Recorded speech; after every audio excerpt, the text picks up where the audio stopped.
Hello. Thank you for joining today's meta update in Sea of Thieves Season 12. Rare wanted to answer the question, what if we changed the player's dynamic with ammo? That's where the new weapons come in.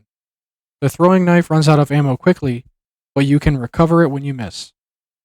The double-barreled pistol has lower damage, but you're only stuck in a reload animation after firing 2 shots. Simply, if you hate fighting these weapons, you're going to like the throwing knife. If you like to use these weapons, you're going to like the double-barreled pistol. We'll refer to it as the pistol for the rest of the presentation.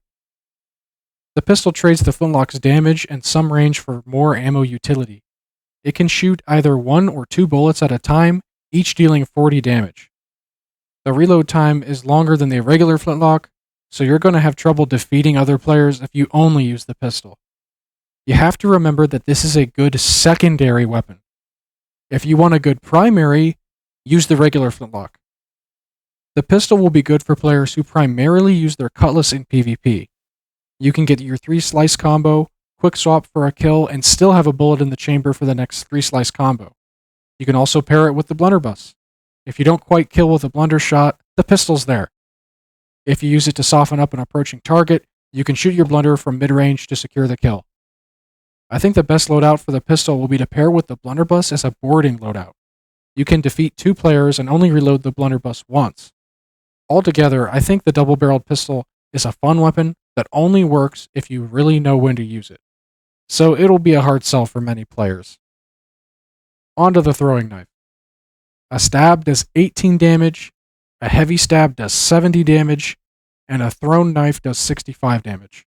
Importantly, there is no miss penalty for any of the knife's attacks like there is for the cutlass. This allows you to continue moving and spamming your best option in battle. 2 stabs does 36 damage, which kills when paired with a knife throw, a sniper shot, or a heavy stab.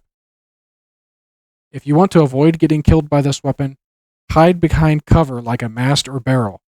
Whenever you leave cover for a second, the other player will throw a knife, and you can go back in cover before the knife makes it to you.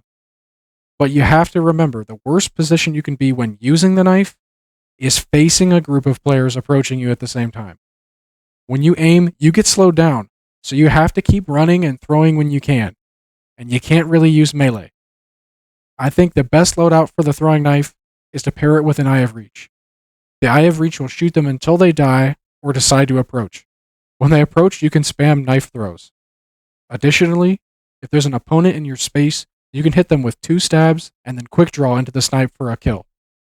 I'll eventually have a video about the throwing knife and various tech you can do with it, like jump boosting.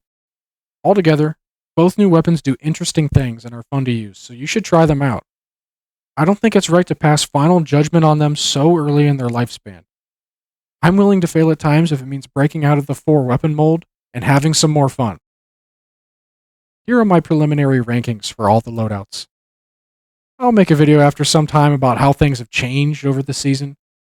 But to summarize, I think the blunderbuss is still the best close-range weapon, and the Eye of Reach is not only the best ranged weapon, but it also has use in every situation. So the classic double gun combo is still the best loadout. You've also heard me talk about the 2 new loadouts in A tier. I'm not sure they're quite there right now, but I think players will get good enough with them that they'll be there soon. The worst new loadout, I think, is the flintlock and double-barreled pistol. They have 0 synergy whatsoever. You have to hit all 3 bullets just to kill someone. You're better off just using all of your flintlock ammo and then switching to the double-barreled pistol. It's so bad, I wouldn't be surprised if either of them got a +5 damage buff just so that they could combo. Do not use these weapons. Use something else on the list. I believe the most important meta shakeup this season is the throwing knife. If you're close enough to get hit by these, you need an answer fast. The best answer is the cutlass. You can defend against the knife's melee attacks and block hop to dodge throws. With enough experience, good players will be able to overcome the offensive pressure of the knife throws. So the very existence of the throwing knife is kind of an indirect nerf to non-cutlass players. You have a higher chance to get caught up by a knife player, and since it's such a fun weapon, you're likely to see these often. Thank you for watching this meta update, and please use the new weapons.